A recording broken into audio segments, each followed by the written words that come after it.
بسم اللہ الرحمن الرحیم۔ السلام علیکم ناظرین۔ دوستوں، آج میں مفرور، فراری یا بھاگے ہوئے شخص، چور، چوری کا مال اور غائب شخص کو تلاش کرنے، دریافت کرنے اور واپس لانے کے لیے ایک آسان اور آزمودہ عمل پیش کر رہا ہوں۔ جو ضروری نکات ٹیکسٹ ویڈیو میں نہ آ سکے ان کی وضاحت میں زبانی کرتا ہوں ناظرین۔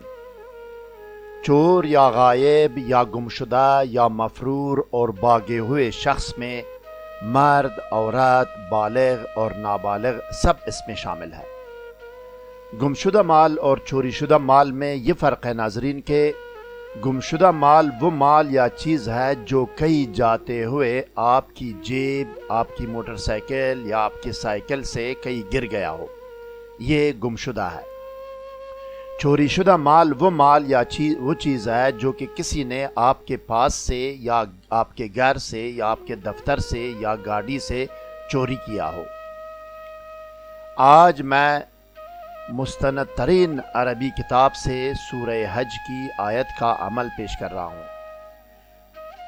یہ کتاب جو ہے نا 14 سال پہلے ایران سے عربی زبان میں شائع ہوئی ہے۔ کتاب میں آپ کو دکھاتا ہوں ناظرین۔ مزید جاننے اور آگے بڑھنے سے پہلے اس ویڈیو کو لائک کریں، اسکالر ٹی وی کو سبسکرائب اور بیل آئیکن پر کلک کریں۔ شکریہ ناظرین۔ اب آئیے ناظرین اسکرین پر دیکھیں۔ کتاب کا پیج اور عمل آپ کے سامنے ہے۔ ریڈ لائنوں سے عمل کی نشاندہی کی گئی ہے۔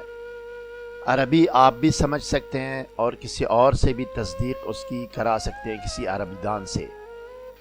اب آئیے ناظرین ٹیکسٹ ویڈیو کی طرف جاتے ہیں اور دیکھتے ہیں کہ سورہ حج کی آیت کا عمل کیا ہے۔ آئیے۔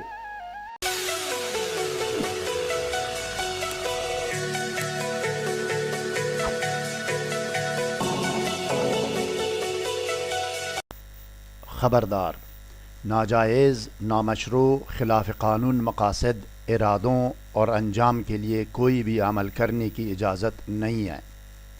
نقصان کی ذمہ داری ناجائز عمل کرنے والے پر ہوگی۔ اعوذ باللہ من الشیطان الرجیم۔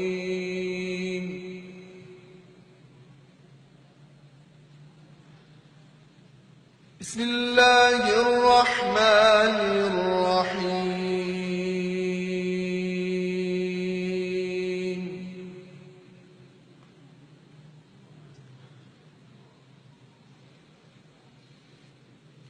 ان اللہ اشترى من المؤمنین انفسهم واموالهم بان لهم الجنہ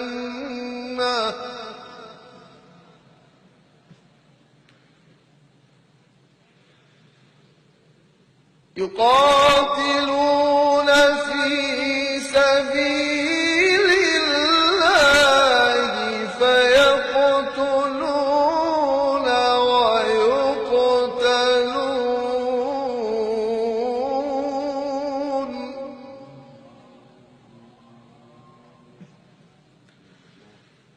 وعدا عليه حقا في التوراة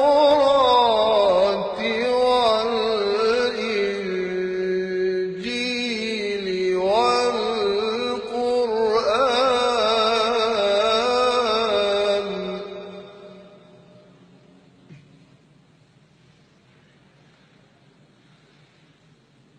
ومن أوفى بعهده من الله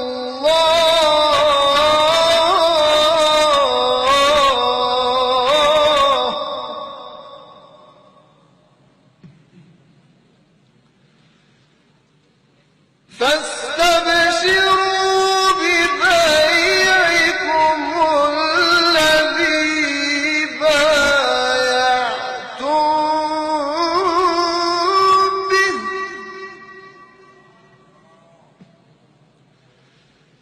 وذلك هو الفوز العظيم۔